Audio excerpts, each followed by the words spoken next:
आप सभी का स्वागत करती हूँ अपने चैनल क्रेजी स्टार्स में। दोस्तों, आज मैं आपसे चर्चा करने वाली हूँ अपने इस वीडियो में योग के बारे में। आपको तो पता ही है कि 21 जून को इंटरनेशनल योगा डे के रूप में मनाया जाता है। तो आखिर ये योगा डे क्यों मनाया जाता है, इसकी शुरुआत कब हुई, इस 2021 की योगा डे की थीम क्या है, ऐसी ही कुछ बातें हमारे मन में उठती है, जिज्ञासा उठती है जानने की। आखिर क्यों ज़रूरी है हमें योगा डे मनाना या फिर योग करना। तो मैं आपको बताऊं कि योग करने से ना ही सिर्फ हमारी शारीरिक बल्कि मानसिक स्तर पर भी हमारा विकास होता है। और योग हमारी कमियों पर भी प्रकाश डालता है। योग करने से ना तो सिर्फ हमें इसके फायदे ही मिलते हैं बल्कि हमारी जो कमी है ये उस पर भी प्रकाश डालता है और अपनी उस कमी को सुधारने के लिए नए नए तरीके ईजाद करते रहता है। मैं आपको बताऊं कि योग हमारे प्राचीन भारत की अमूल्य धरोहर है। हमारे भारत से ही योग की शुरुआत हुई है। और मैं बताऊं कि अपना मुंगेर ज़िला अपने योगा स्कूल के लिए भी फेमस है। हमारे मुंगेर में ही योगा स्कूल भी स्थित है जहां पर योग सिखाया जाता है। और सबसे पहले तो ज़रूरी होता है कि एक इंसान का स्वस्थ होना। तो सबसे बड़ी बात है कि हम स्वस्थ रहें कैसे। तो इसके लिए भी हमारे योग ने कुछ सुझाव दिए हैं और हमारे उस योग के अनुसार, हमारे उस योग के दिए गए उस सुझाव के अनुसार हमारे लिए सबसे पहला पॉइंट होता है स्वस्थ जीने के लिए कि सबसे पहले तो हम नियत समय पर, एक निश्चित समय पर जल्दी सोने की आदत डालें। आपको तो पता ही होगा कि कुछ लोगों ने ये एक लाइन भी बनाया हुआ है, एक क्लाउज भी बनाया हुआ है कि early go to bed and early arise, यानी कि जल्दी सोएं जल्दी जगें। तो ये सिर्फ इसलिए नहीं बनाया गया है, ये भी हमारे योग पर ही आधारित है। इसके मूल में भी हमारा योग ही है जो हमें सिखाता है कि हमें रात में जल्द सो जाना चाहिए और सुबह ब्रह्म मुहूर्त में, यानी कि 4 बजते बजते इंसान को अपना बिछावन छोड़ देना चाहिए, जग जाना चाहिए। जितना सवेरे हम सोएंगे और जितना ही सवेरे हम उठेंगे, हमारी शारीरिक और मानसिक हर स्थिति तंदुरुस्त बनेगी। और सबसे बड़ी बात, सुबह जगने का एक फ़ायदा ये भी होता है, ब्रह्म मुहूर्त में जगने का एक फ़ायदा ये भी होता है कि हमारा पूरा दिन ऊर्जावान बना रहता है। अब आपका सवाल होगा कि ये ब्रह्म मुहूर्त किसे कहते हैं। तो मैं आपको बताऊं कि हमारे धर्मशास्त्रों के अनुसार सुबह के 3 बजे से 2:30 से 3 बजे के बीच से लेकर के सुबह के 4 बजे तक का समय हमारा ब्रह्म मुहूर्त का आता है। हमारे ऋषि मुनियों ने, हमारे देवताओं ने, हमारे शास्त्रों ने, हमारे उपनिषदों ने, हमारे वेदांतों ने इस वक्त में ही इंसान को उठने की और अपने नित्य कर्म से निवृत्त होने का सही समय बताया है।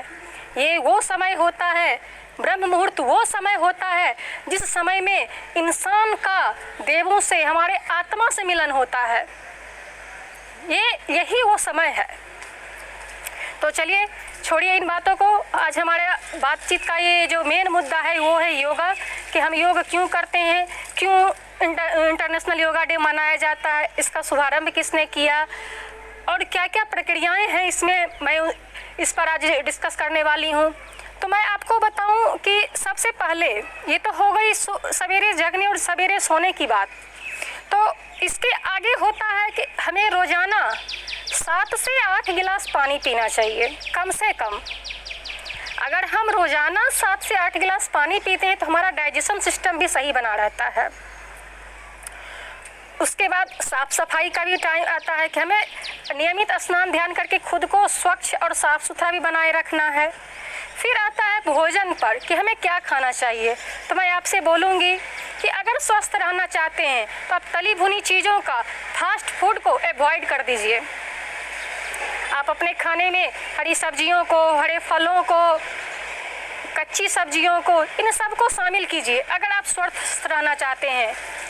आप भी जानते हैं कि हमारे पुराने समय के लोग जब वो मोटा अनाज का यूज़ करते थे, मोटा अनाज कहने का मेरा मतलब है जौ, बाजरा, मक्का, इन सब चीज़ों का जब वो ज़्यादा यूज करते थे तो उस समय के लोग ज़्यादा ताकतवर होते थे, ज़्यादा सशक्त होते थे।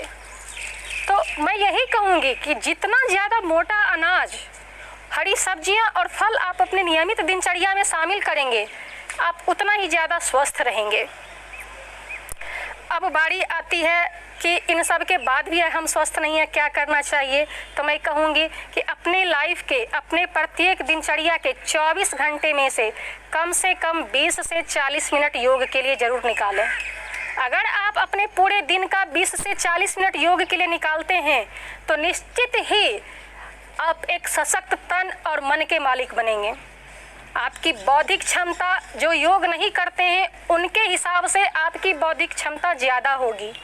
आपका शारीरिक विकास, आपका आपका मन, आपका दिमाग उन इंसानों की अपेक्षा जो कि योग को अवॉइड करते हैं उनके अपेक्षा आप ज़्यादा तंदुरुस्त होंगे, आप ज़्यादा अच्छे होंगे, दृढ़ निश्चयी होंगे। अब मैं आगे बताऊं और चर्चा करूं कि योग को क्यों ज़रूरी बनाया गया। ये तो ये बात हो गई। अब हम योग क्यों मनाते हैं, थोड़ा हम इस पर भी चर्चा कर लें। तो मैं आपको बताऊं कि योग के हमारे इसी महत्व को समझते हुए कि आखिर योग क्यों ज़रूरी है, इसी महत्व को समझते हुए हमारे प्रधानमंत्री श्री नरेंद्र मोदी जी ने इस दिन को यानी कि 21 जून को इंटरनेशनल योगा डे यानी कि अंतर्राष्ट्रीय योग दिवस के रूप में मनाने का संकल्प लिया था। और इसकी पहल हमारे प्रधानमंत्री श्री नरेंद्र मोदी जी के द्वारा किया गया है। और मैं आपको ये बताऊं कि इस दिन को यानी कि 21 जून को अंतर्राष्ट्रीय योगा डे के रूप में एक्सेप्ट कराने के लिए इसे संयुक्त राष्ट्र महासभा में इसे लाया गया था। और ये लाया गया था 27 दिसंबर 2014 को कि इस दिन को सेलिब्रेट करना है योगा के डे के रूप में। और इस दिन को इसलिए चुना गया, 21 जून को ही इसलिए योगा दिवस मनाने के लिए चुना गया क्योंकि हमारा ये दिन अन्य दिनों की अपेक्षा सबसे लंबा दिन होता है। ये 21 जून को सबसे लंबा दिन होता है और इसी दिन को हमारे प्रधानमंत्री ने योगा डे के रूप में मनाने के लिए चुना। और मैं आपको बताऊं कि पहली बार यानी कि 177 राष्ट्रों द्वारा जब इसे पेश किया गया संयुक्त राष्ट्र महासभा में तो 177 सदस्यों द्वारा यानी कि 177 जो राष्ट्रों द्वारा इसे अंतर्राष्ट्रीय योगा दिवस के रूप में मनाने का प्रस्ताव रखा गया। और मैं आपको बताऊं कि ये मात्र 90 दिनों में ही ये पूर्ण बहुमत से पारित हुआ, यानी कि किसी एक ने भी, संयुक्त राष्ट्र संघ के किसी एक भी सदस्य देश ने इसकी अवहेलना नहीं की। ये पूर्ण बहुमत से पारित हुआ क्योंकि अभी के समय में पूरे विश्व में योग अपना लोहा मनवा चुका है। हर कोई ये समझ चुके हैं कि अगर साइंस जहां हाथ उठा देता है वहां भी हमारा योग अपना परचम लहराता है। यानी कि जिस किसी असाध्य से असाध्य रोग को, कठिन से कठिन लाइलाज रोग के लिए जहां डॉक्टर्स कहते हैं कि अब हमारे पास इसका कोई सॉल्यूशन नहीं है, लेकिन उस बीमारी का, उस इलाज का हमारे योग में सॉल्यूशन है, बशर्ते कि हम उसे सही ढंग से उसका फॉलो करें, सही ढंग से उसका पालन करें। तो मैं ये बताऊं कि जब ये पारित हुआ तब से ये 21 जून को इंटरनेशनल योगा डे के रूप में मनाया जा रहा है। और मैं ये भी बताऊं कि हर साल योगा डे जब मनाया जाता है तो उसकी थीम अलग अलग होती है। मैं बात कर रही हूँ कि जब हर साल हम योगा डे मनाते हैं तो उसकी थीम भी अलग अलग होती है। और इस बार की यानी कि हमारे इस 21 जून 2021 के इंटरनेशनल योगा डे की थीम है योगा फॉर वेल बीइंग, यानी कि हमारी जो इस बार की योगा डे की थीम है वो है योगा फॉर वेलबींग।